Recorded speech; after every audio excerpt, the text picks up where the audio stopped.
Imagine being called ugly, used as a bet, and still becoming the woman capable of changing the coldest man in town. He was an arrogant millionaire. She lived on the streets with nothing except her own dignity. Out of pride, he bet that he could turn her into a lady of the elite. But what happened on their wedding night, it was something that not even all his money could control. This isn't a story about appearances, it's about choices, and about what happens when a woman rejected by the world decides to rise, not to please, but to be free. If this story touched your heart, subscribe to the channel, turn on notifications, and let us know in the comments. Where are you listening to this story from? Your like helps this channel grow and keeps bringing you emotional stories like this. Share it with someone special. The city never truly slept, but that night, Manhattan felt especially alive. Above it all, on the 72nd floor of a private penthouse overlooking Central Park, champagne bubbled in crystal flutes, jazz floated softly through gold-trimmed halls, and men in sharp tuxedos laughed as if they owned the sky. Logan Carter stood alone at the edge of the balcony, separated from the crowd, whiskey in hand. His posture was effortless, confident. He was the type of man who never had to try. A billionaire before turning 32, ruthless in business and emotionally untouchable, Logan was the kind of myth women whispered about and competitors envied from a distance. He didn't chase, he controlled. Still brooding over the merger or just pretending to be interesting again? Jason Miller's voice cut through the low buzz of conversation as he stepped up beside Logan, a sly grin pulling at his mouth. Jason, lifelong friend and professional provocateur, always knew how to stir the calm waters of Logan's indifference. Logan smirked. Neither. Just bored. These parties are always the same. That's because you never let yourself get surprised. Jason raised an eyebrow. You want a real thrill? I've got something better than stocks, yachts, or supermodels. Logan glanced sideways. I doubt it. Jason leaned in, his voice low but full of amusement. You always say money can fix anything. That power can shape anyone, so let's see it. Logan turned fully now, intrigued. Jason gestured with his glass. 3 months. You marry a woman off the streets, anyone. No makeup, no plastic surgeries, no past modeling career hidden under dirt. A real homeless woman. You marry her, transform her, and make everyone here believe she's one of us. If you pull it off, I'll write you a check for $2 million. If not, you donate $5 million to that charity you hate. A beat of silence hung in the air. Logan stared at him, stunned, before bursting out laughing. You're out of your mind. Jason shrugged. Maybe.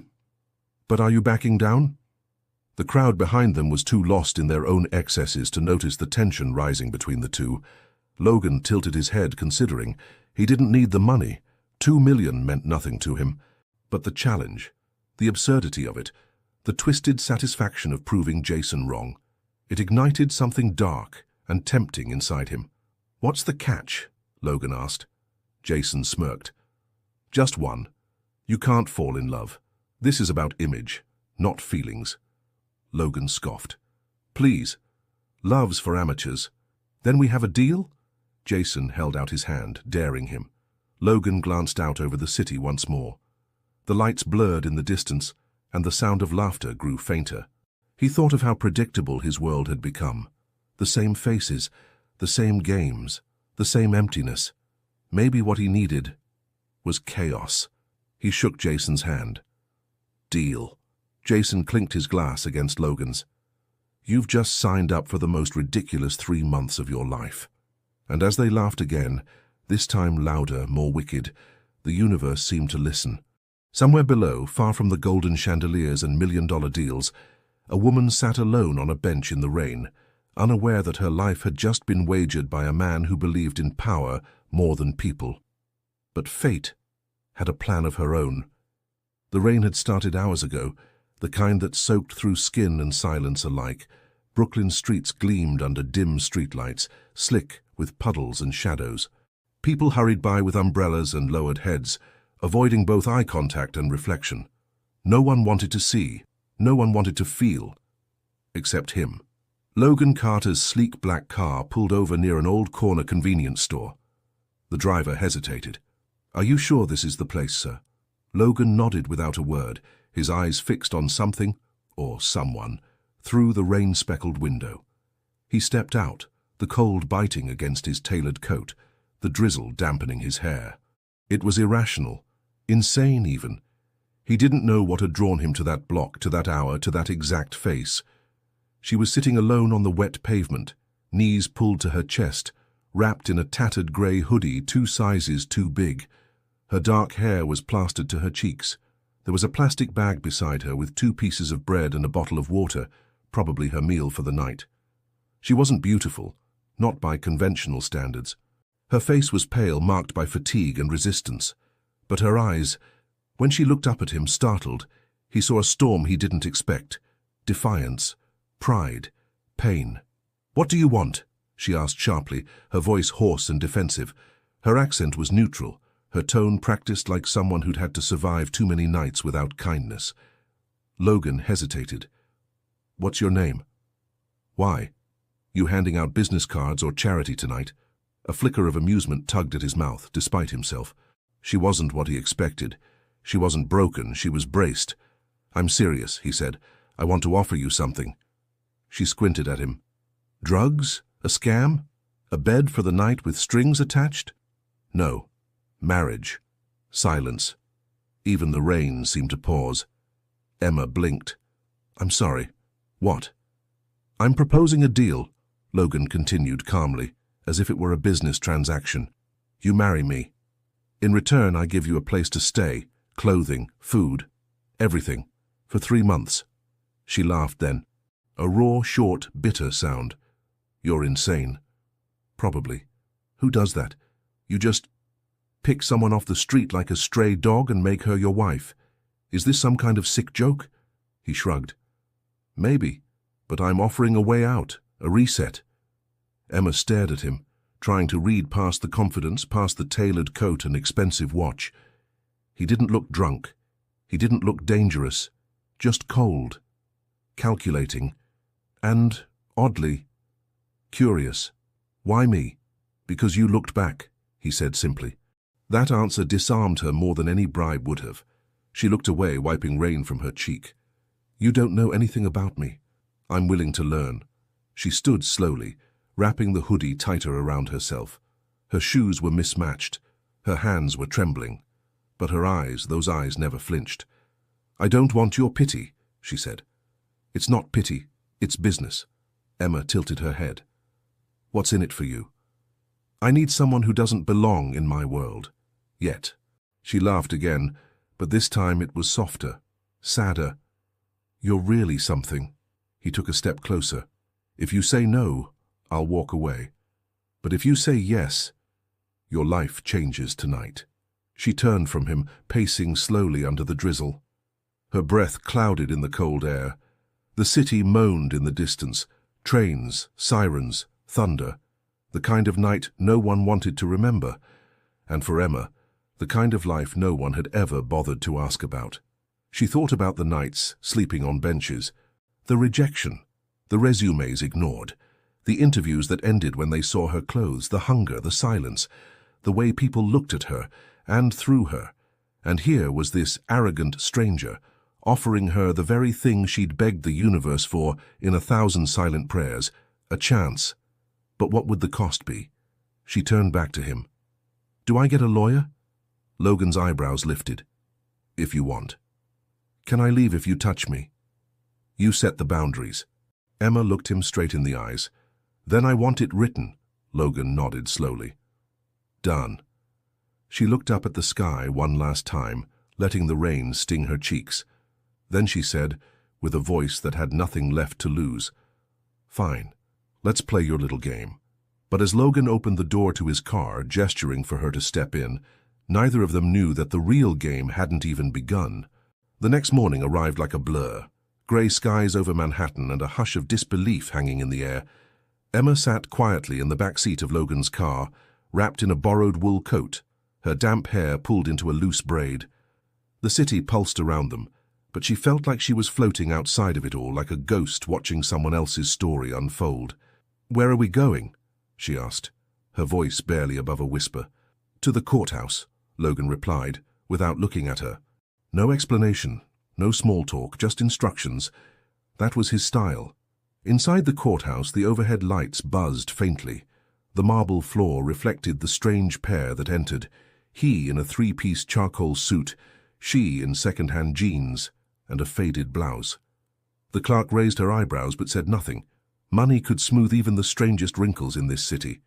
Emma signed the documents with trembling fingers, her heart pounding like war drums in her chest. No ring, no kiss. Just ink on paper, a name exchanged for survival. Logan didn't smile. Neither did she. On the way out, Logan handed her a key card. This is for the house in the Hamptons. You'll stay there for the duration. There will be staff. Everything you need. Emma stared at him. And you? I'll visit when necessary. He didn't elaborate. The ride to the Hamptons was silent. The further they drove from the city, the more surreal it became. Green stretched across the horizon, tall hedges and winding drives lined with private gates. It was a world she had only seen in magazines, or through the fogged-up windows of cafe corners where she used to sit just to stay warm. When they arrived, the house looked more like a small palace. White columns, wide windows, manicured lawns that stretched like carpets of emerald. Emma stepped out of the car slowly, her boots sinking into the gravel. Inside, everything smelled like citrus and polished wood. The ceilings soared, chandeliers glittered above.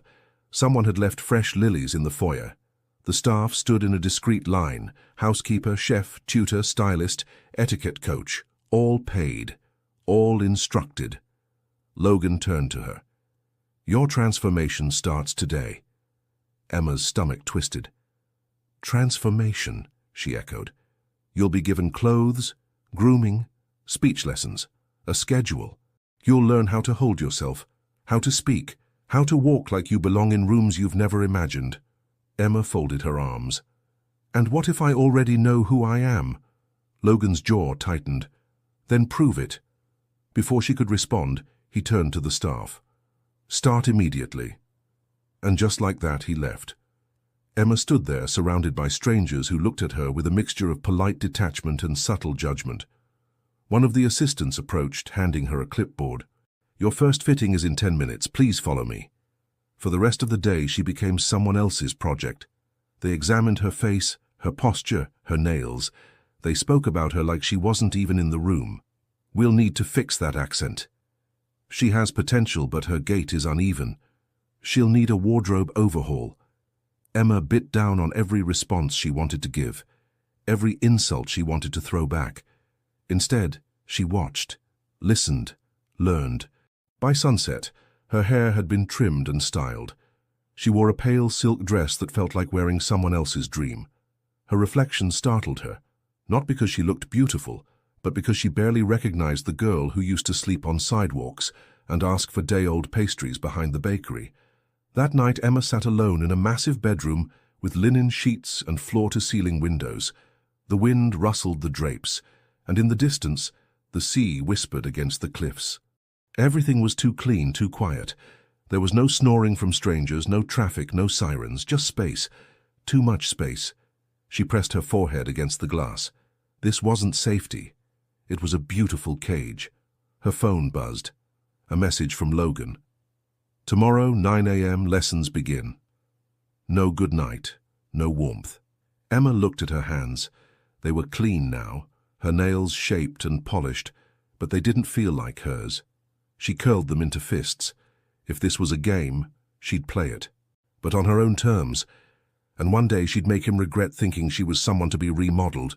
But even as her resolve burned, a part of her, a quieter, more wounded part, wondered if there was something beneath Logan's coldness. Something human, something broken. And if there was, what would it cost her to find it? The morning sun spilled over the marble floors of the Hamptons estate like gold poured from the sky. Everything in the house gleamed, the silver, the glass, the floors polished to perfection. It was a museum of luxury, but for Emma it still felt cold, unlived, unfelt. She stood at the edge of the library, watching Logan pace as he reviewed a contract. His voice was calm, his eyes sharp, detached as always. He hadn't said much since she arrived at the estate. except to correct her speech or point out something she needed to improve. He treated her like a project, a strategy, a checklist. Emma had tolerated it, bit her tongue, focused on learning, but not today. Today, she needed to remind him that she wasn't just a pawn in his little game. When Logan finally looked up from the folder, he raised an eyebrow. "Something you want to say?" She stepped inside, slow and deliberate. "I've been meaning to ask, do you remember a girl who applied for a receptionist job at your headquarters 3 years ago?" He blinked once. "I get hundreds of applicants a week. You expect me to remember one?" Emma nodded. "I didn't think you would, but I remember you."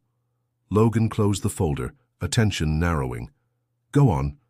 Emma walked over to the window and leaned against the frame. Her reflection hovered beside his in the glass. "It was raining that day. I wore my best blouse.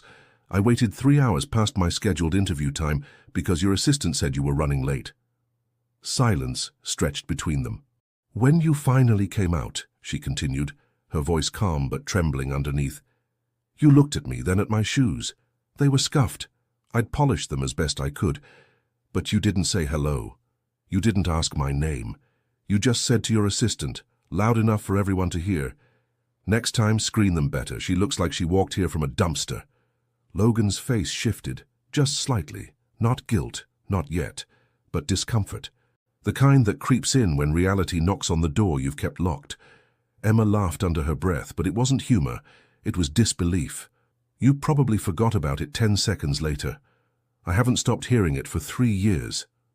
He exhaled. "Emma, Don't," she cut in, turning to face him fully. "Don't apologize just because it's convenient now. I'm not telling you this for pity. I'm telling you because you should know what that moment did." Logan's jaw tightened. "What did it do?" "It crushed me." Her eyes flamed with restrained emotion. "I was already losing everything. That interview was my last shot before I had to choose between rent or food.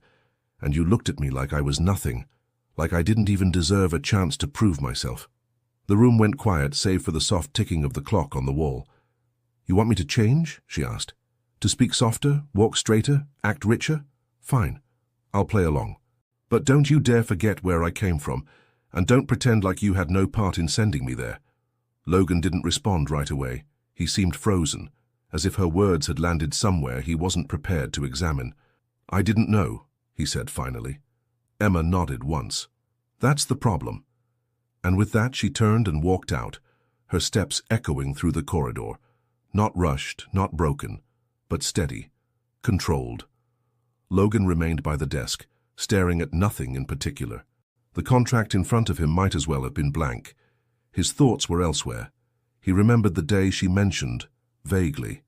He'd had a bad morning, a botched deal, a delay in traffic. He'd snapped. He'd said something cruel, careless, and then moved on like he always did. But she hadn't. She'd carried it, lived it, fell because of it.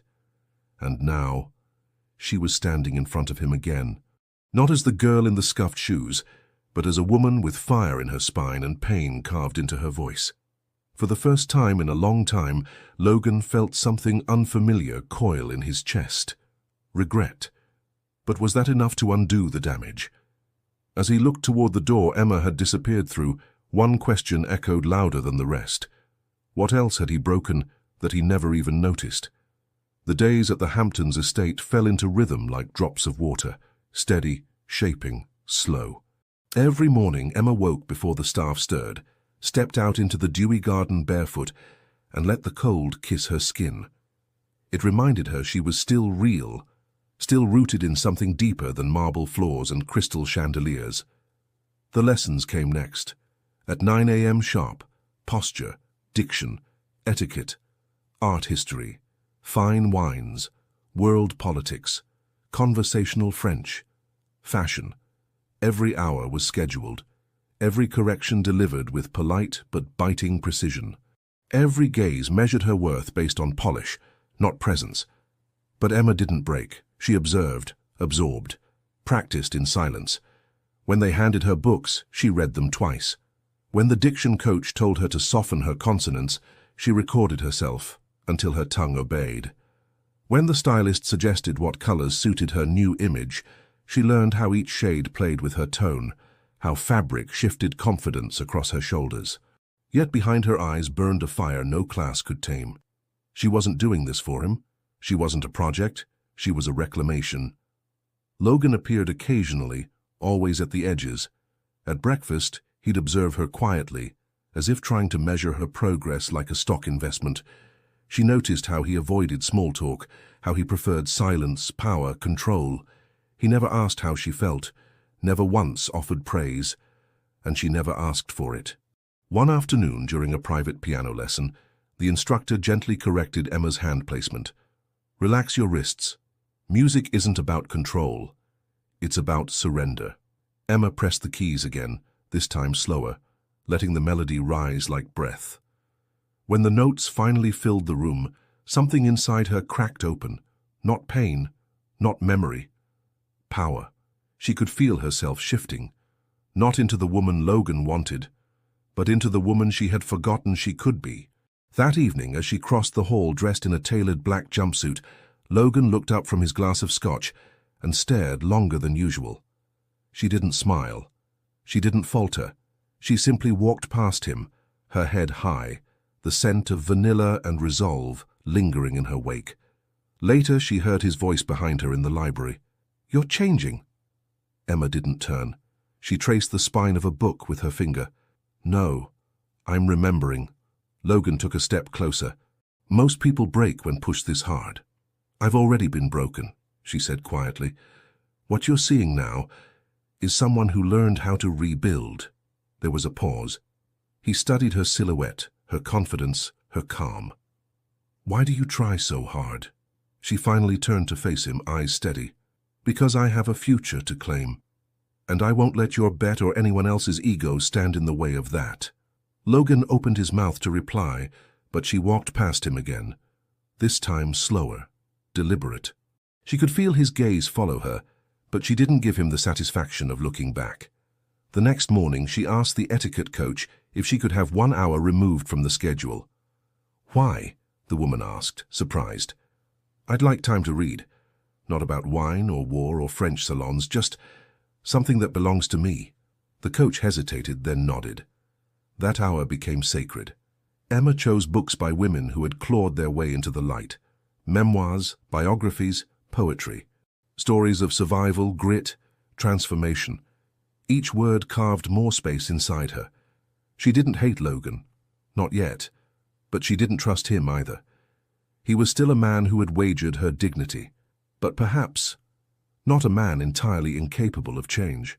One night, she passed by his study and saw him sitting in the dark, the glow of a laptop soft against his face. He didn't hear her footsteps.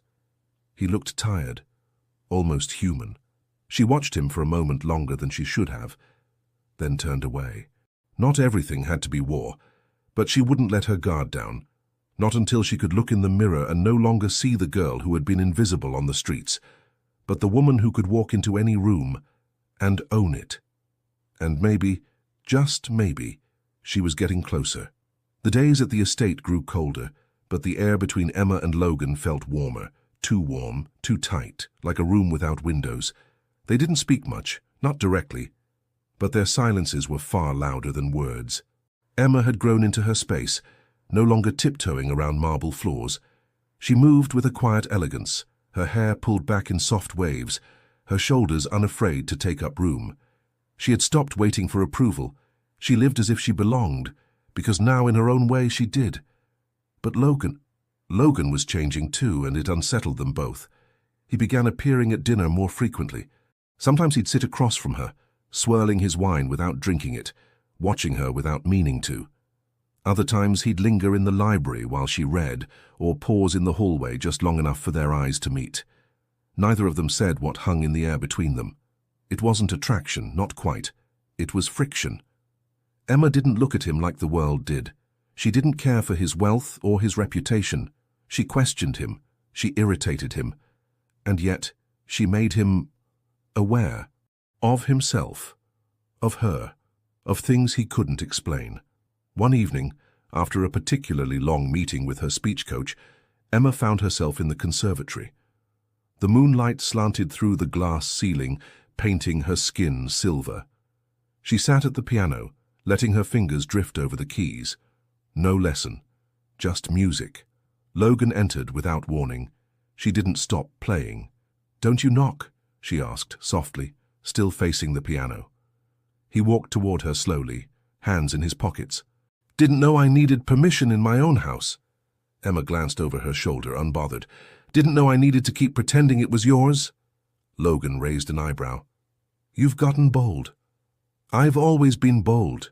You just didn't notice." There was a pause. Then he said, "You're different now." Emma turned to him, her expression unreadable. "No, I'm finally visible." The words struck deeper than she intended. Logan didn't respond. Instead, he sat down in the chair across from her and looked at her like he was trying to solve a puzzle with missing pieces. "Why did you really agree to this?" he asked. Emma met his eyes. "Because I was tired of being invisible, and because sometimes survival makes you say yes to things your pride wouldn't." He nodded slowly, as if hearing her for the first time. "And you?" she asked, voice quiet. "Why did you really make the bet?" The question landed like glass against concrete. Logan looked away. "Because I wanted to prove something."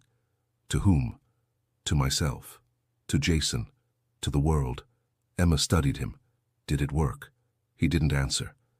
Another silence stretched between them. But this one felt different, softer, heavier, as if something unspoken was shifting beneath the surface.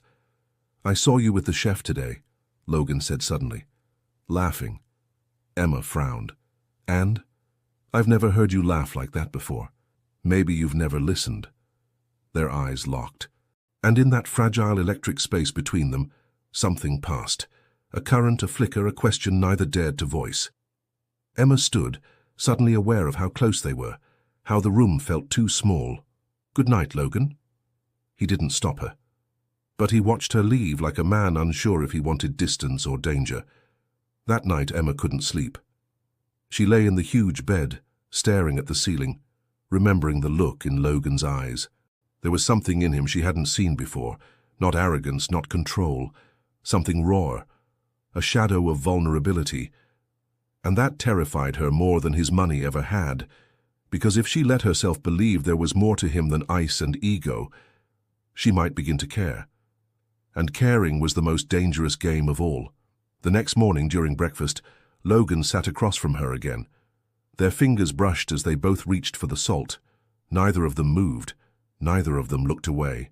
And suddenly the silence between them wasn't empty. It was charged. But what would happen if either of them dared to break it? It was supposed to be an ordinary evening.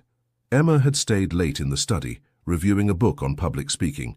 She was preparing for her first formal dinner appearance, something Logan had suggested with an odd note of encouragement in his voice. She didn't want to admit it, but a small part of her had felt seen. Afterward, on her way back upstairs, she passed the hallway near Logan's private office. The door had been left slightly open. She hadn't meant to linger, but then she heard her name, and everything stopped. Inside, Logan's voice was low, edged with exhaustion. "I'll deliver. She'll be ready. 3 months. That was the deal." Jason's voice came through, amused. "I have to admit, Logan, you're going further than I expected. She actually looks decent now. Not bad for a street rat." Logan chuckled. "She cleans up well," Jason continued. "You better not be catching feelings. Remember, this was about the game, not redemption." Logan's answer came slower, more controlled. "Don't worry, it's still just business." Emma didn't hear the rest. She didn't need to. She turned away, heart pounding, hands shaking. Her vision blurred, not from tears but from clarity. All of it. The lessons, the silences, the glances, the piano conversations. They had been part of the bet. The challenge. The transaction still just business. The words echoed like a slap. Back in her room, she sat on the edge of the bed, staring at the perfectly folded linens, the gold-framed mirror, the closet full of gowns that didn't belong to her. None of it did. Not the life. Not the admiration. Not even the illusion of being respected. She had become the most elegant pawn on a rich man's chessboard. When she finally stood, her movements were precise. She pulled out the suitcase she had never unpacked completely. She didn't cry, she didn't scream, she simply packed. Clothes, books, her journal, a pair of shoes she had bought with her own money from the estate's stipend, a small act of independence, now a symbol of everything she needed to hold on to. She left the wedding ring on the vanity. A knock sounded on her door, just as she zipped up the bag. Logan entered without waiting. "Emma, I was looking for you." She turned slowly, her voice flat. "How long were you going to let me play the fool?" Logan's expression shifted. "What are you talking about?" Her laugh was cold. "Jason, your little bet. The $2 million game. You were never planning to tell me, were you?" He froze. The guilt on his face was confirmation enough. Emma stepped forward. "You know what's funny? I thought I was winning. I thought I was becoming something. But it turns out I was just the prize." "Emma, it's not what you think." "Then tell me what it is, Logan. Enlighten me. Was it an experiment, a joke, a charity project dressed up in pearls?" He took a step toward her. "It started as a challenge." "Yes, but it changed." She flinched. "You changed. I didn't expect to feel—" "Don't," she snapped, her voice cracking. "Don't talk about feelings like they matter now." He looked at her, regret etched deep into his features. "I made a mistake." She nodded. "Yes, you did." She brushed past him, dragging her suitcase down the hall. "Emma, don't leave like this." She stopped at the top of the stairs, one hand gripping the rail. "How should I leave, Logan? Smiling? Grateful?" Silence. "I came here with nothing," she continued, her voice lower, "and somehow I'm leaving with even less." He reached out. "Please." She turned, eyes glassy but hard. "You asked me once why I try so hard. Now I'll ask you, why do you destroy what you don't understand?" Logan had no answer, because he didn't know. Emma walked out into the night without looking back. The wind was cold against her skin. Her heels clicked against the stone driveway, defiant and final. She didn't know where she was going. She didn't care. All she knew was that she would never again be someone's lesson. She would rebuild, again, from the ruins of a lie. And this time, no one would rewrite her story but her. But as she stepped into the darkness, unaware that Logan stood frozen behind the door she slammed, a question lingered in both their hearts. Had they already lost something they didn't know they needed, until it was almost gone? The estate felt wrong without her. Too large, too clean, too still. Logan stood in the center of the empty conservatory, his reflection in the glass, faint, hollow. The piano bench was vacant. The notes she used to play seemed trapped in the air, ghostly echoes of a time he hadn't realized he needed until it was gone. He hadn't touched the scotch. Not in days. Not since she left. Jason had called the night before, so she found out. "That's on you, man. You got too close." Logan had hung up without a word. He didn't care about the money. He never had. That was the irony. The dare had been a distraction, a twisted way to entertain the boredom that wealth couldn't cure. But Emma had become something else, an anchor in a life adrift, a mirror that showed him not who he pretended to be, but who he really was. And he hated what he saw. He paced the hall, his hands clenched. He had told himself he was immune to guilt, that regret was for the weak. But her voice, steady, proud, broken, kept playing in his mind. "You destroy what you don't understand." He couldn't ignore it anymore, so he got in the car. He didn't call a driver, didn't plan, didn't even know where to look. But he drove, into the city, through the cold, past streets he hadn't touched in years. Hours passed. He searched in the wrong places first, shelters, train stations, corners where shadows gathered. But then, just after midnight, he saw her. Emma was sitting on a bench in a small public park, hunched over, arms crossed tightly against the wind. A plastic bag beside her, her hair pulled back in a loose bun. No makeup, no warmth. Just silence and the soft sound of her breath fogging in the cold air. She hadn't noticed him yet. He took a step closer and stopped. The last time he had approached her like this, he came with arrogance and an offer laced with pride. This time, he had nothing. "Emma." he said softly. She turned, startled, then froze. Their eyes met. For a moment, neither moved. He could see it in her face. The tiredness, the mistrust, the barrier she'd rebuilt brick by brick in just a few days. She didn't speak, so he sat down beside her slowly, like a man who knew he had no right but hoped anyway. "I've been looking for you," he said. Emma glanced at him, her voice low. "Why? Need to finish the bet?" Logan shook his head. "No. That ended the moment you walked out." She said nothing. He exhaled. "I didn't come to win you back. I came because I realized something." Emma raised an eyebrow.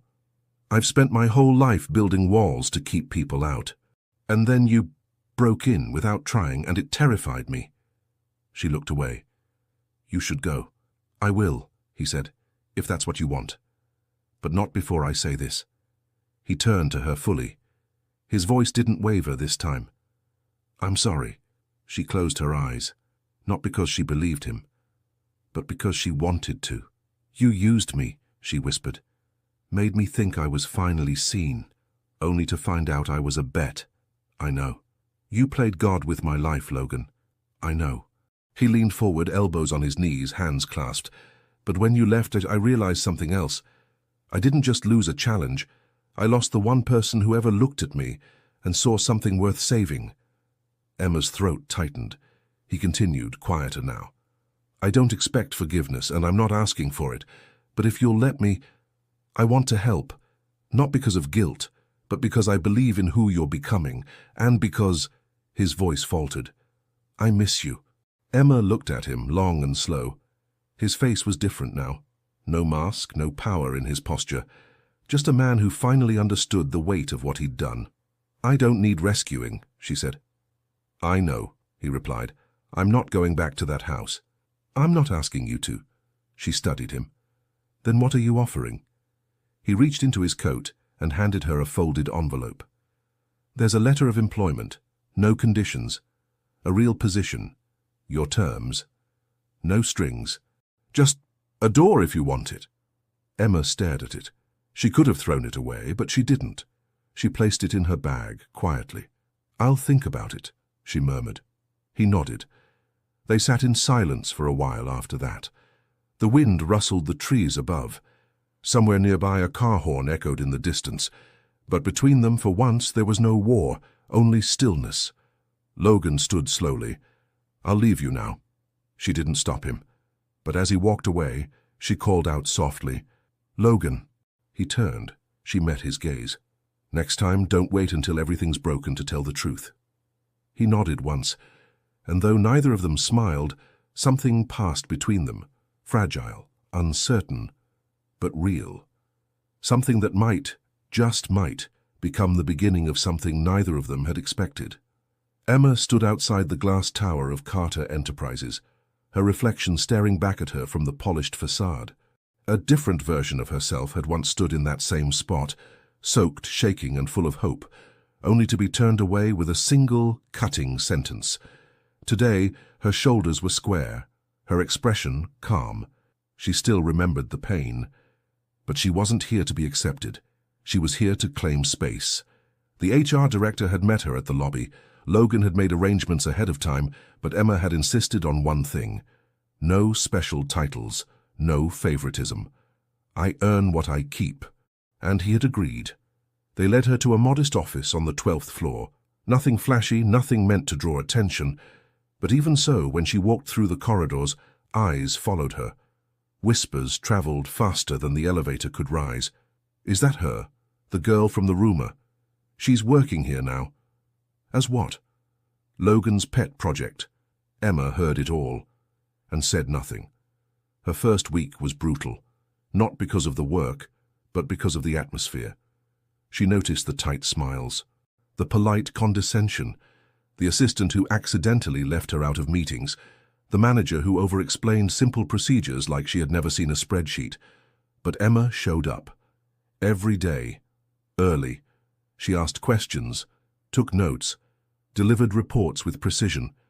She read company policies at night, studied internal systems, and memorized workflow charts. What she didn't know, she learned. What she couldn't learn, she mastered. By the end of her second week, the head of operations began forwarding her real tasks: financial breakdowns, vendor issues, a complicated budget review that no one had wanted to touch. Emma solved it in 2 days. When she handed it in, she added a suggestion for reducing overhead by 6% over the next quarter. People started talking again, but differently this time. One morning, as she passed the break room, she heard one of the interns whisper, "She's actually smart." Emma smiled to herself and kept walking. She hadn't come to be liked, she had come to be respected. At night, she returned to a small apartment she'd found on her own. Not the estate, not Logan's gift, just hers. The walls were bare, the mattress low, but the freedom filled every inch.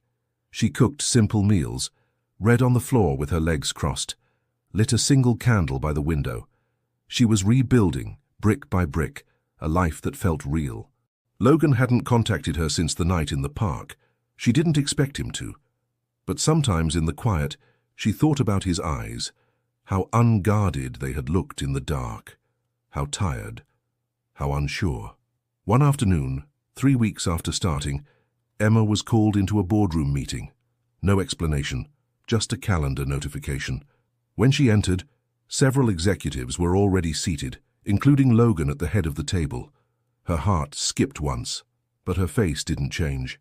He stood as she entered, a subtle but deliberate gesture of respect. She took the seat opposite him, spine straight, gaze steady. The CFO began.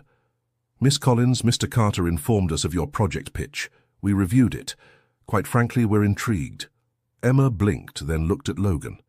He gave nothing away. "You suggested a corporate initiative to provide micro-scholarships and temporary housing for women transitioning out of shelters into the workforce. Is that correct?" "Yes," Emma replied, calm but clear. "It's a model I've been researching in the evenings, low cost, high impact, and completely scalable if approached strategically." There was a pause. The CFO nodded. "We'd like to hear more." Emma pulled out her folder, her voice strong. "Then let's begin." For the next 20 minutes, she spoke with clarity and purpose. No stumbling, no apology. She had lived the need she was now addressing. And that gave her more authority than any MBA ever could. When she finished, the room was quiet. One of the senior partners leaned back. "Well, that was unexpected." Logan looked at her then, not with pride, but with something deeper. Admiration and something else. Hope. The meeting adjourned. Emma gathered her things, preparing to leave, when Logan approached her. "You didn't tell me you submitted a proposal," he said. She turned, steady. "I didn't think I needed permission." A pause. Then, "You don't." Emma nodded, then walked past him toward the door. But just before stepping out, she glanced back. "Thank you for not standing in my way." He gave a single nod. And as the door closed between them, the unspoken truth lingered in the room like perfume. She didn't need saving. She had saved herself. But maybe, just maybe, there was still something between them worth saving too. Weeks passed. Emma's program proposal didn't just get approved. It started moving. Fast. With Logan's silent backing and Emma's precise execution, the company launched a pilot project called Second Step. Small grants, mentorship, transitional housing partnerships, and in-house job training for women who'd once been invisible, just like Emma had been. At first, she wasn't sure how involved Logan would be. She assumed he would delegate, let the headlines do the work. But he showed up, to the planning meetings, the site visits, the uncomfortable parts, the parts where CEOs usually send representatives. He stood beside her in places that didn't have air conditioning or marble floors, shelters with peeling paint, community kitchens where the coffee was always burnt, parks with benches that doubled as beds, and slowly something shifted in his posture, in how he listened. He didn't fill the silence with solutions. He didn't try to impress. He observed. He asked. He even stayed late once, sweeping floors after a community dinner, shirt sleeves rolled up, cufflinks forgotten. That night, Emma had watched him from the doorway. He didn't see her, and she didn't say a word. But in her chest, something softened. They began to talk again. casually at first, at the office, on calls, then over coffee in neutral spaces. Sometimes they'd argue, like always, but it was different now. Respect had replaced resistance. One afternoon, after visiting a local shelter that had partnered with the program, they sat in a quiet courtyard under a crooked oak tree. The breeze stirred Emma's hair. Logan watched her, his voice low. "You built something real, Emma." She looked at him. "So did you." He shook his head. "No, I built a fortress. You built a bridge."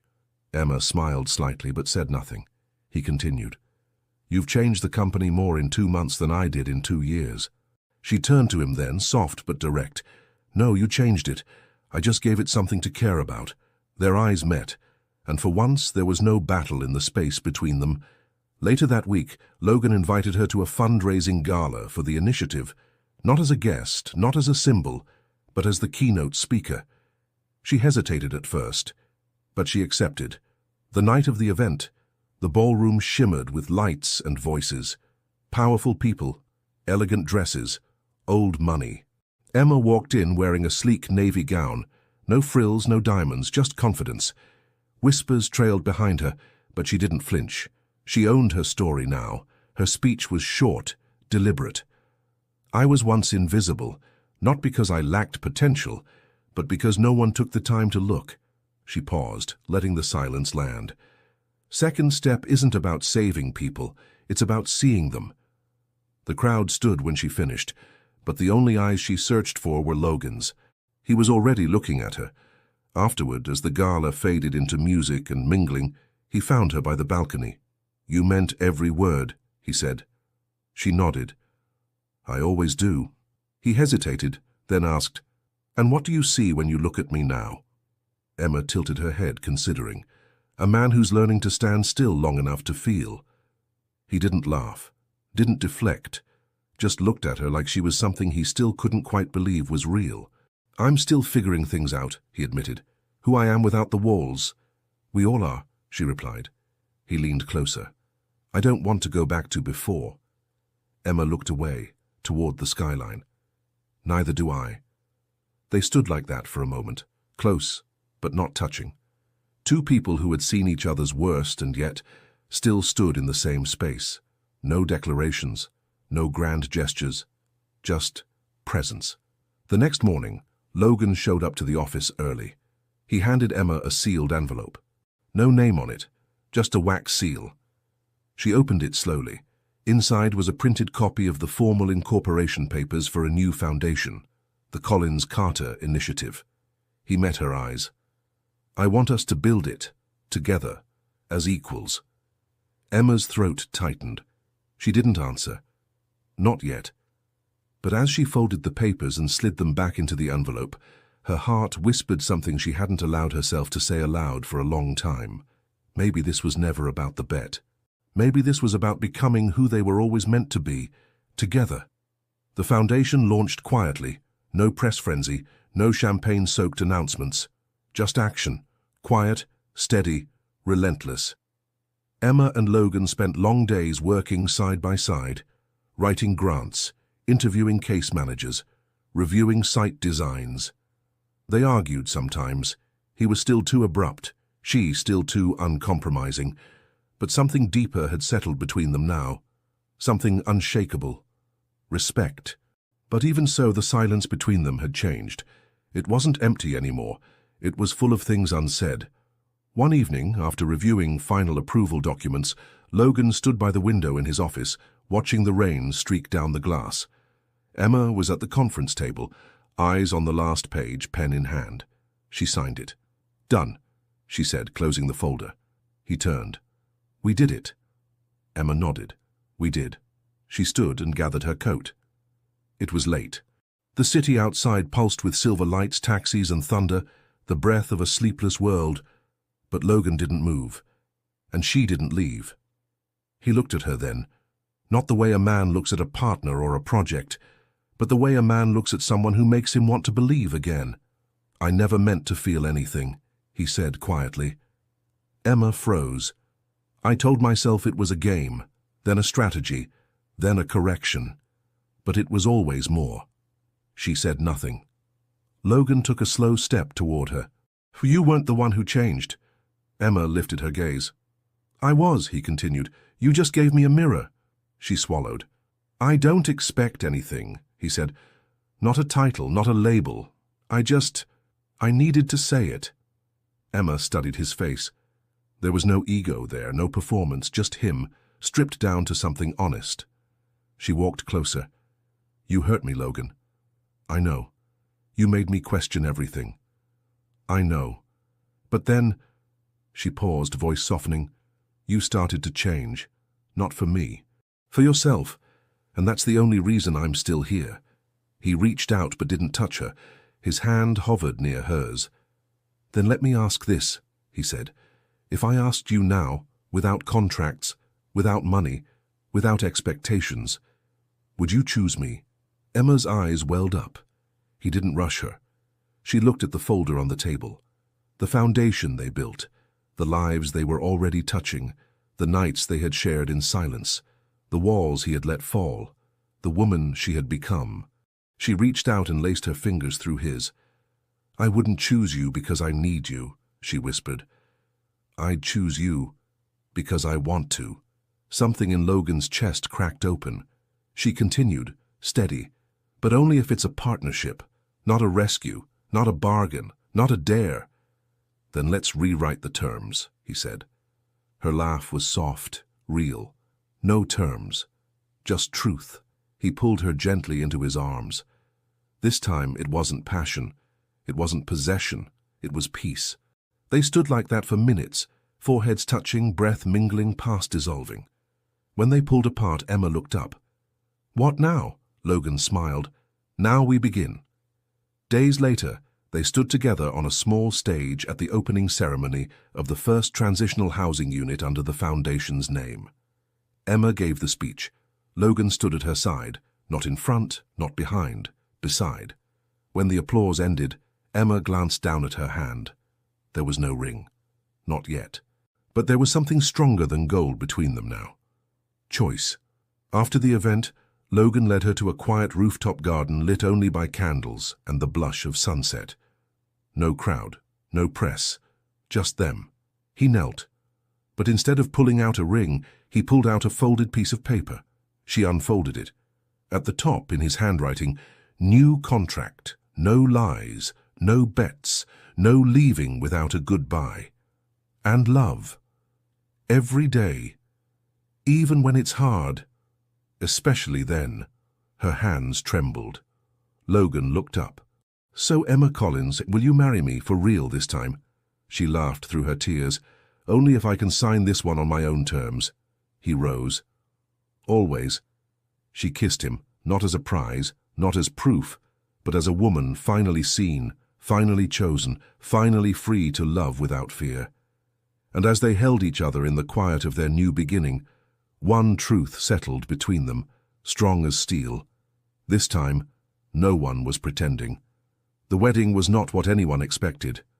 There was no cathedral, no orchestra, no press, just a sunlit garden behind the first housing unit the Foundation had ever built, a simple structure with white bricks, lavender blooming in the corners, and laughter echoing from nearby children. Emma wore a gown without jewels. The fabric flowed like wind, light, soft, alive. Her hair was half up, curls tumbling naturally around her shoulders. She carried no bouquet, just her truth. The guests were not society's elite. They were women from the program, volunteers, social workers, staff from shelters, and children, dozens of them, sat in the front rows with painted cheeks and homemade signs that read, "We love Miss Emma." Logan stood at the altar in a navy suit, no tie. His hands weren't perfect. They trembled slightly as she approached. He had seen her in every version, broken, angry, silent, radiant, but never like this, whole. As she reached him, their fingers intertwined. The officiant was an older woman who had once been homeless herself, a quiet tribute Emma had insisted on. There were no vows read from paper, just voices, shaking and real. Logan spoke first. I once believed love was a risk I couldn't afford. That control was safer than hope. Then you walked into my life and undid every lie I'd told myself. You didn't just teach me how to love.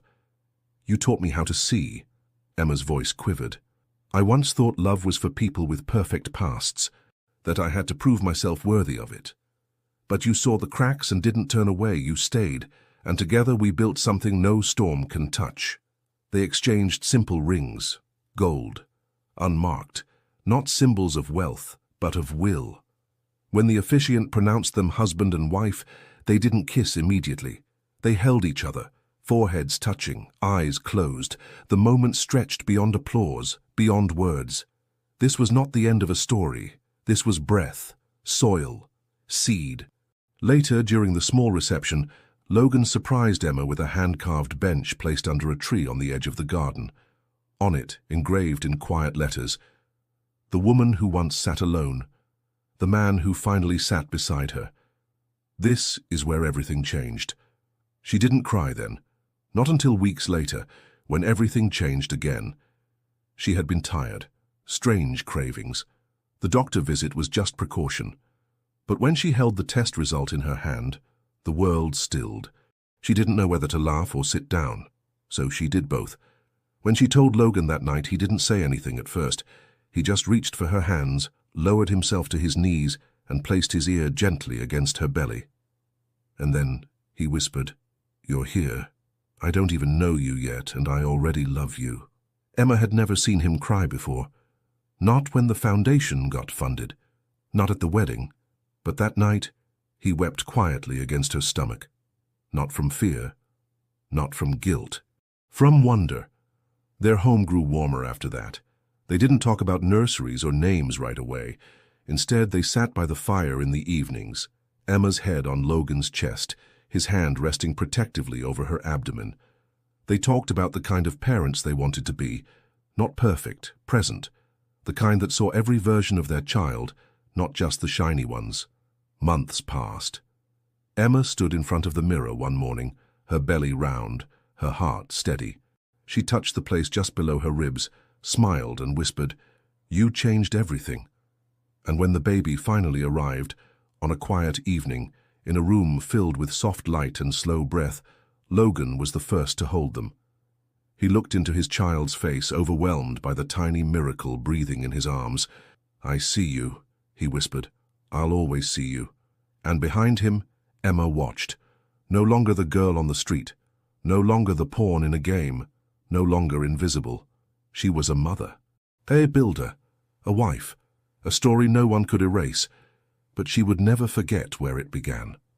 On a bench, in the rain, with a man who didn't believe in love until her presence made it undeniable. She had already been discarded by many, ignored, humiliated, forgotten. But all it took was one man daring to see her beyond appearances, and for her, instead of holding on to bitterness, choosing to grow, for true love to be born, not from power, but from forgiveness. They met in the middle of pain. They rebuilt in silence, and they chose each other when they no longer needed to prove anything, because true love is not about who saves whom. It's about who stays to rebuild together. And you? Would you have the courage to love someone who's already used you, if they truly changed? If this story touched your heart, subscribe to the channel, turn on notifications, and let us know in the comments. Where are you listening to this story from? Your like helps this channel grow and keep bringing emotional stories like this. Share it with someone special.